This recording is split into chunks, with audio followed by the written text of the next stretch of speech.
नमस्कार मित्रांनो.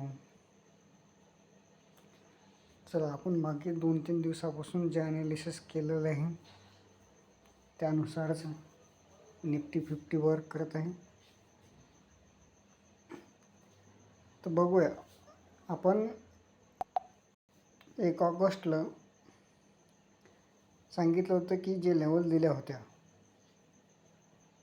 त्या लेवलनुसार मार्केटने काम केलं नाही.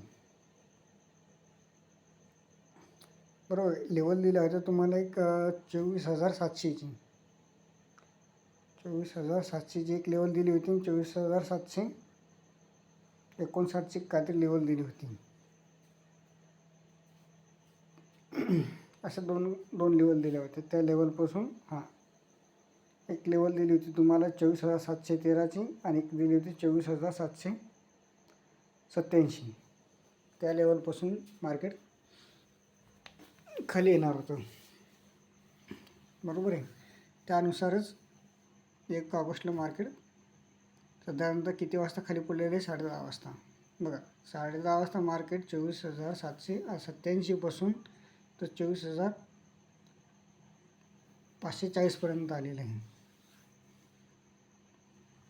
बरोबर ना. आता हे तुम्हाला सांगितलं होतं 1 ऑगस्टचं. त्याच्यानंतर 31 तारखेचं काय सांगितलं तुम्हाला की एक सांगितलं होतं की इथं या किती तारखेपासून 29 जुलैपासून जे बाहेर बसलेले आहेत ते 30 तारखेपर्यंत बसलेले होते. बरोबर. आता इथं जे बाहेर बसले होते यांनी पोझिशन काय केली होती मी सांगितलेल्या व्हिडिओमध्ये की जर समजा मार्केट वरती ओपन झालं कुठं 24,900 किंवा 25,000 जरी तो ओपन झाला 24,900 किंवा 25,000 आलं तर मार्केट खाली येणार होतं. बरोबर आहे. पण मार्केटने काय केलं 24,855ला काहीतरी मार्केट क्लोज झालं आणि डायरेक्टली गॅप डाऊन ओपन झालं. बघा 24,661ला मार्केट ओपन झालं.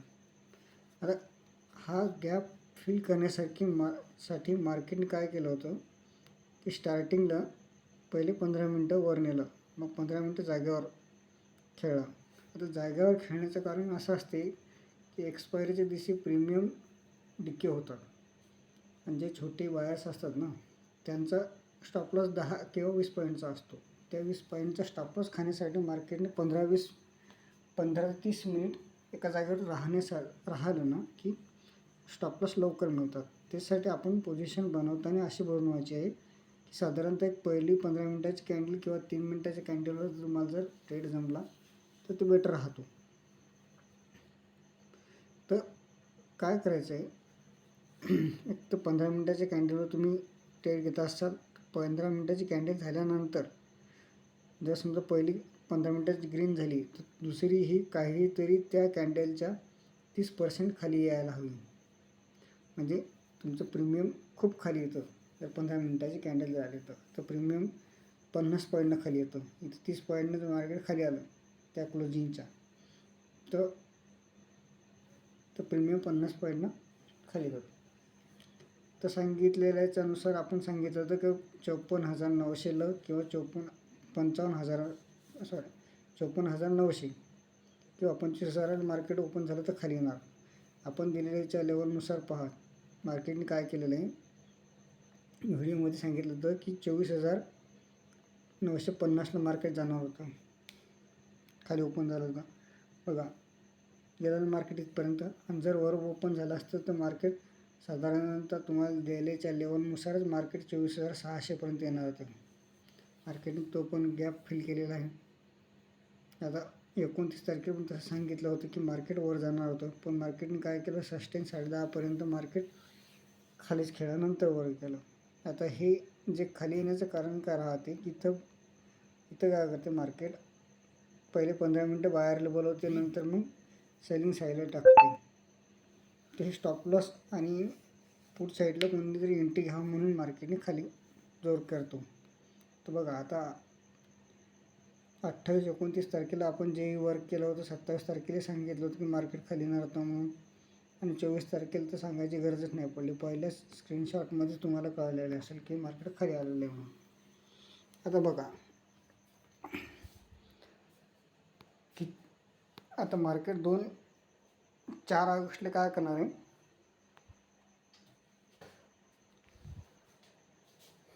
आता जे इथं बाहेर बसलेलं आहे किती तारखेला, 31 तारखेला, याच्याशी आपला याच्याशी काही संबंध नाही. आता हे जे बसलेले आहेत ना, हे मंथली बसलेलं असणार. किती तारखेमध्ये, 31 तारखेमध्ये हे मंथली एक्सपायरी असणार. मोठमोठाले बाहेर असणार आहेत किंवा सेलर असतील. आता असं नाही सांगू शकणार की आपण की बाबा मार्केट इथं बाहेर बसल्यानंतर मार्केट खाली का आलं. आता याचा स्टॉप लॉसच तेवढा खतरनाक असतो, त्याच्यामुळे मार्केटने एक शार्प सेलिंग दिलेलं आहे. आता उद्या काय होणार, 4 ऑगस्टला साधारणतः मार्केट एक पहिल्या टप्प्यात तुम्हाला सांगितलं की 24,470ला जर मार्केट ओपन झालं तर काय करणार, साधारणतः 9:30-10पर्यंत मार्केट खाली राहणार. त्याच्यानंतर मार्केट काय करणार आहे, नंतर वर जाणार. पण जर मार्केटने 24,626 किंवा 24,700 जर मार्केट ओपन झालं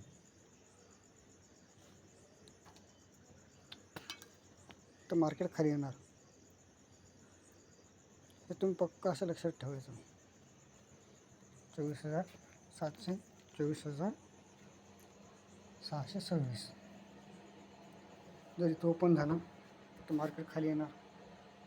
येणार म्हणजे येणार, असं नाही येणार म्हणून मार्केट खालीच नाही.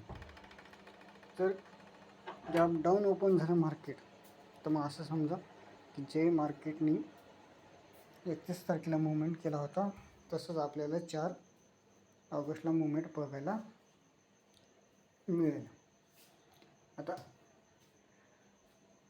तुम्ही कुठल्या पद्धतीने ॲनालिसिस करता हे खूप महत्त्वाचं आहे.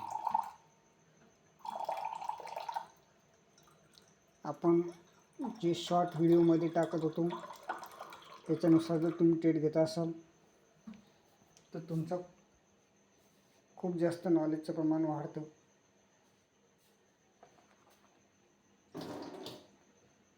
आता आपण 4 ऑगस्टला ज्या लेवल दिल्या त्या लेवलनुसार मार्केट ॲनालिसिस झालेलं आहे. आता तुम्ही कुठल्या पद्धतीनं ट्रेड घेणार कमेंटमध्ये नक्की सांगा आणि लाईक करा. थँक्यू.